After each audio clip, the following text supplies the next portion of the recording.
Nagsimula ang eksena kung saan nagulat si Hajin nang tumayo muli si Jeongmin at tinuya siya nito habang sinabing hindi pa siya tapos at nakangiti pa. Puno ng determinasyon, agad sumugod na naman si Jeongmin kay Hajin para ipagpatuloy ang kanilang laban, ngunit bago pa man siya makasuntok, biglang may sumabunot habang humihila sa kanya. Matindi at galit na sinalubong ni Ra-hong-mi si Jeongmin, pinagsabihan siya dahil sa panghihimasok sa klase ng iba. Pisikal na hinawakan ni Ra-hong-mi si Jeongmin na malakas na tumututol at sumisigaw na pakawalan siya. Subalit, sa kabila ng agresibong simula, biglang nagbago ng tono si Ra-hong-mi at ngumiti ng nahihiya habang humihingi ng tawad sa guro at sa klase sa gulong nangyari. Subalit, lumala pa ang sitwasyon nang murahin ni Jeongmin si Ra-hong-mi na sumagot naman sa pamamagitan ng paghila sa kanya palayo, hindi pinapansin ang reklamo ni Jeongmin tungkol sa bagong ayos niyang buhok. Subalit habang papalayo, pinag-iisipan ni Ra-hong-mi ang kakayahan ni Hajin na makaharap si Jeongmin nang hindi man lang nahihirapan, na nagpapakita ng pagtataka o hindi paniniwala. At ang tagpo ay lumipat sa bahay ni Hajin, kung saan makikitang abala siya sa kanyang telepono, tumatanggap ng mga bantang mensahe. Ngunit sa kabila nito, tila walang pakialam si Hajin at pinili niyang huwag pansinin ang lahat ng ito. At biglaang lumitaw ang isang lalaki at inanyayahan si Hajin na kumain, na nagdadala ng sandali ng normalidad sa gitna ng tensyon. Dito pinapaliwanag ang karagdagang impormasyon at nagpapakita na ang mga tumatakas o depektor na walang pamilya sa Timog Korea ay karaniwang napupunta sa alternatibong paaralan o sa mga group home na pinamamahalaan ng mga sibilyan. Samantala, sa hapagkainan, napag-usapan na hinihintay nila ang iba pang kaibigan na sumali, ngunit hindi sumasagot ang mga kaibigan sa mga mensahe sa babae, na nagdudulot ng pagkainis sa lalaki, na binigyang diin ang kahalagahan ng pagkakaroon ng sama-samang hapunan. Samantala, tinanong naman ng lalaki si Hajin tungkol sa kanyang buhay eskwela, ipinapakita ang kanyang pag-aalala at nag-alok ng suporta sakaling may problema. Agad naman sinabi ni Hajin na maayos ang lahat. Napansin ng lalaki na palaging uniforme sa school ang suot ni Hajin, kaya nag-alok siya ng mga damit mula sa kanyang trabaho. Binibigyang diin ang kahalagahan ng maayos na pananamit para igalang ito ng iba. Nag-alok din siya ng mga sapatos kay Hajin, at biro pang sinabing susuriin niya ang mga damit ni Hajin tuwing aalis ito para masigurong maayos ang suot nito. Samantala, nagkomento naman ang isang babae tungkol sa pagiging mapagbigay ng lalaki kay Hajin, sinasabi na bakit hindi niya ito binigyan ng ganoong trato. Tugon naman ng lalaki na nakakuha na ang babae ng kanyang parte noon at bukod dito, mas angkop ang damit kay Hajin dahil magkatulad ang kanilang pangangatawan. Ngunit bigla, napansin din ng babae na mukhang maraming mensahe ang natatanggap ng telepono ni Hajin ng araw na yon at iminungkahi na dapat siyang sumagot sa taong patuloy na nagmemensahe sa kanya. Tumango si Hajin at ngumiti, sinabing dapat nga siyang sumagot. Pagkatapos, sinabi ni Hajin sa lalaki sa mesa na aalis siya pagkatapos ng hapunan. Nagtaka ang lalaki dahil medyo gabi na, ngunit pinaliwanag ni Hajin na may kailangan siyang asikasuhin. Sa kanyang isip, kung gusto niyang makuha ang kontrol sa teritoryo, kailangan niyang gawing opisyal ang kanyang mga hakbang. Lipat ang eksena habang galit na galit si Jeongmin dahil sa mabagal at maikling reply na natanggap niya mula kay Hajin, na isang simpleng linya lang na nagsasabing pumunta ka dito matapos niyang magpadala ng maraming text. Nararamdaman ni Jeongmin na binabaliwala at hinahamon siya nito, kaya sa kanyang isip binabaliwala na niya si President Lee dahil ito ay masasabing isang usapin na ng personal na pride. Pagkatapos, pagdating ni Jeongmin sa pinag-usapang lugar, nagulat siya nang makitang isang batting cage pala ito, at naisip niya kung balak ba ni Hajin na maglaban sila gamit ang mga bat bilang sandata, at agad niya sinipa ang maindor at sumigaw kay Hajin. Subalit, nagbago ang kanyang galit sa pagkabigla nang makita niya ang isang grupo ng mga gangster na naghihintay sa kanya sa loob ng lugar. Pagkatapos mapansin si Jeongmin, pangungutyang binanggit ng isa sa mga gangster ang katapangan ni Jeongmin sa pagdating ng mag-isa. Lumala pa ang sitwasyon ng akusahan ng gangster si Jeongmin na dati niyang binugbog ang ilan sa kanilang mga kasamahan at iniwan ang lugar ng mabilis. Nagulat at naguluhan si Jeongmin, sinubukan niyang ipaliwanag na may pagkakamali at hindi siya dumating para sa kanila. Subalit, hindi pinaniwalaan ng gangster ang kanyang paliwanag. Sa kanyang isip, napagtanto ni Jeongmin na maaaring ginamit siya ni Hajin bilang isang pain upang ilihis ang pansin o sisihin siya ng mga ito, at agad sabay-sabay siya inatake ng mga ito. Pagkatapos, lumipat ang eksena sa isang istasyon ng tren, kung saan pinag-uusapan ni Seong Ji-won at Ha Jin ang mga estratehikong hakbang laban sa mga lokal na gang. Ipinapaalam ni Seong Ji-won kay Ha Jin ang tungkol sa istruktura ng pamumuno ng mga gang sa Busan, na pinangangasiwaan ni Park Chang-soo, at isa si San Jae-tak bilang pinakamakapangyarihan sa kanila at nag-operate mula sa isang laundromat. Pinag-iisipan ni Ha Jin ang impormasyong ito, na iniisip ang estratehiya kung paano buwagin ang hierarkiya ng gang sa pamamagitan ng pag-target muna sa mga leader at saka sa mga tauhan. Nagbigay ng payo si Seong Ji-won na mag-ingat, itinuturo ang panganib ng posibleng pagkakaisa ng mga gang na maaaring magpalala sa tunggalian sa mapanganib na antas. Iminungkahi niya na unahin ang pag-neutralize sa mga mas may karanasan na miyembro ng gang upang pigilan ang ganitong alyansa. Tinanong din ni Seong Ji-won si Ha Jin kung sigurado ba siya sa kanyang matapang na plano na harapin ang isang gang na may higit sa 50 miyembro, ngunit hindi nagpatinag. Ipinahayag ni Ha Jin na balak niyang lumikha ng gulo upang akitin ang mga miyembro ng gang, parang mga gamo-gamo sa liwanag, na nag-iwan kay Seong Ji-won na matahimik na nag-iisip sa mga posibleng kahihinatnan nito. Lumipat ang eksena kay Ha Jin habang lumalapit siya sa isang saradong pasilidad na may mga gangsters, at agad napansin siya ng isang miyembro ng gang at naguluhan sa kanyang presensya, sinasabing hindi pa bukas ang lugar. Kalmadong kinumpirma ito ni Ha Jin, na sinasabing, alam niya, at sinadya niya talaga ito. Pagkatapos tumaas ang tensyon nang lumabas ang boss ng gang, at sinasabihan si Ha Jin bilang ang taong umatak dati sa ilan sa kanilang mga miyembro. Hinihinalang may iba siyang intensyon nang papuntahin niya ang mga ito sa isang batting cage, na inihinalang layunin ni Ha Jin na paghati-hatiin ito ang mga miyembro ng gang. Subalit, ngumiti ang boss habang isiniwalat na sa kabila ng mga plano ni Ha Jin, ilan sa kanyang mga tauhan ay naiwan pa rin na nagpapahiwatig ng kanilang paghahanda. Pagkatapos, bumalik ang eksena sa naunang pag-uusap sa pagitan ni Seong Ji-won at Ha Jin. Tinanong ni Seong Ji-won ang kasiguraduhan ng plano ni Ha Jin, nagpapahayag ng pag-aalinlangan sa kadalian at potensyal na tagumpay nito. Tumugon si Ha Jin na may pilosopikong pananaw, sinasabing hindi mahalaga kung hindi perpekto ang plano. Binigyang diin niya na ang tunay na kumpiyansa ay hindi ipinapakita sa pamamagitan ng mga salita, kundi sa mga kilos at katatagan. Samantala, makikitang nagumpisa na ang laban sa pagsubsob ni Ha Jin sa isang gang member sa washing machine, at agad mahusay niyang naharangan ang isang suntok at ginamit ang mga barya para tamaan ang mukha nito.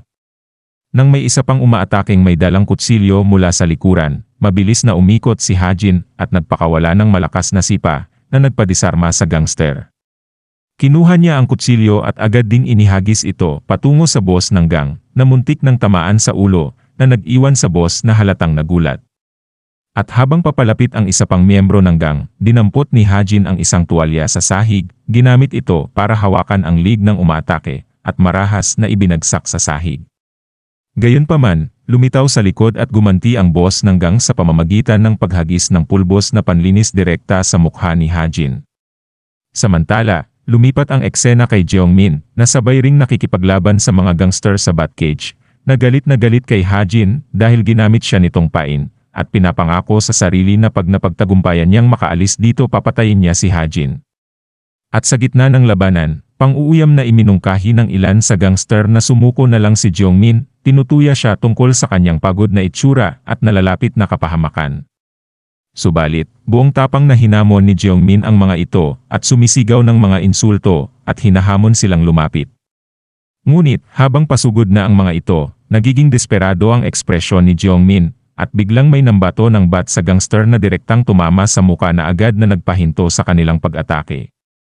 Lumitaw ang isang hindi kilalang lalaki. Inuutusan ang mga gangster na itigil ang kanilang marahas na pag-aaway, tinatawag silang mga insekto. Tumindi ang kapaligiran nang magsalita pa ang isang tao, sa mahinang boses, at agad naman sasabihin ng kasama nito sa mas malakas, pinupuna ang mga gangster sa pag-aksaya ng manpower sa pamamagitan ng pag-aaway sa isa't isa. At ang misteryosong lalaki sa mahinang boses ay kinilala bilang si Jeong Ta-ju, isang miyembro ng rebeldeng organisasyon na Namsan 58th Generation. Sa eksena, ang mga gangsters ay agresibo nilang tinanong kung sino ang bagong dating Samantala, sa gitna ng kumprontasyon, nagtataka rin si Jongmin dahil sa hindi malinaw at pabulong-bulong na pag-uusap ng dalawang bagong dumating, na lalo pang nagdagdag sa kawalan ng katiyakan ng sitwasyon. Isa sa mga gangster, na naiinis sa hindi malinaw na komunikasyon, malakas na hiniling na itigil ang pagbulong at magsalita ng maayos. Tumugon dito ang isa sa mga bagong lalaki, na may mas malinaw at malakas na boses. Ibinunyag na ang lalaking kakarating lang na mahina ang boses, ay ang tunay na may-ari ng teritoryong ito. Nagulat, agad din nilang hiniling na malaman ang pagkakakilanlan ng nagsalita. At agad din namang nagpakilala ang lalaki bilang driver at mensahero ni Taejon, at kilala din siya bilang loudspeaker Kim Do-jin na nagbigay na naman ng kalituhan sa mga gangster, gayon rin si Jongmin. Kinumpronta muli ng isang gangster si Jongmin, tinatanong kung kilala niya ba ang dalawang bagong taong nag-aangkin ng otoridad sa teritoryo. Agad din naman itinanggi ni Jongmin na kilala niya sila.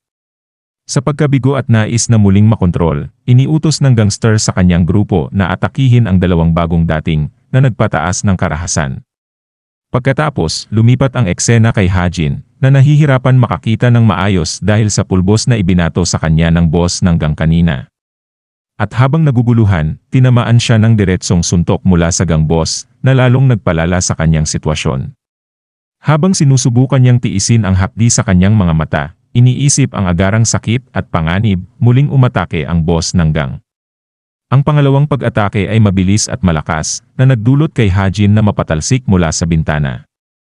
Pagkatapos, pinulot ng boss ng gang ang isang silya habang lumalapit kay Hajin na nakahiga sa lupa. Sumisigaw, tinanong ng boss kung mukha ba silang mahina kay Hajin, at ipinahayag niya ang kanyang galit sa pamamagitan ng paulit-ulit na paghampas kay Hajin gamit ang silya. At habang sinasaktan niya si Hajin, puno ng pag-iisip ang boss ng gang na kung makakabangon pa muli si Hajin, maaari siyang matalo sa laban. Determinado na pigilan ito, nagpa siya ang boss ng gang na patayin si Hajin bago siya makakabangon. Gayunpaman, sa panahon ng kanyang pag-atake, matagumpay na naharang ni Hajin ang hampas ng silya, na nagulat sa boss ng gang sa kanyang katatagan. Samantala, sinamantala ni Hajin ang pagkakataon, habang sinasabing katapusan muna, na agad niyang ginamit ang silya upang magsagawa ng kontra-atake laban sa boss. Samantala, lumipat ang eksena kay Taejon, isa sa mga bagong karakter na ipinakilala kanina na may mahinang boses, at nang hawakan niya ang kamay ng isang gangster at malakas na ibinagsak ito sa lupa. Ang kanyang mabilis na kilos ay nakakuha ng atensyon ng dalawa pang gangster na sumugod sa kanya, ngunit mabilis niyang hinawakan ang damit nito at ibinalibag ito sa isa pa, na naging sanhi ng kanilang pagbagsak sa lupa. Ipinagpatuloy niya ang kanyang agresibong pamamaraan sa pamamagitan ng pagtakol sa natitirang gangster, itinulak niya ito para mahulog mula sa ikalawang palapag. Samantala, nagulat naman si Jongmin sa biglaang pagbagsak nito malapit sa kanya, na nagtulak sa kanya na magtanong kung saan nanggaling ang lahat ng mga nakakatakot na bagong figura na ito. Labis na naapektuhan at napagtanto na ang labanan ay hindi direktang kinalaman sa kanya, nagpasya siyang umalis at takasan ang gulo. Subalit habang sinusubukan ni Jongmin na umalis, napansin siya ni Taejon at tinanong kung saan siya pupunta. Samantala, ang loudspeaker ni Taejon na si Kim Do-jin, tinawag si Taejon bilang boss at binanggit na mukhang wala ang pinuno ng kanilang mga kalaban sa eksena. Binabanggit naman ni Jongmin na maaaring may maling pagkakaintindihan sa gitna ng magulong labanan. Si Taejon, na nagsasalita ng mahina, ay naghahanap kung nasaan ang lider ng kanilang mga kalaban kay Jongmin. Si Kim Do-jin, na gumaganap bilang isang loudspeaker, ay agad na inulit ng pinalakas ang tanong ni Taejon kay Jongmin. Sa pagtatangkang linawin ang kanyang pagkakasangkot, sinimulang ipaliwanag ni Jongmin ang kanyang walang salang mga intensyon sa pagpunta sa lugar, ngunit bigla siyang napilitang umiwas sa agresibong galaw ni Taejon.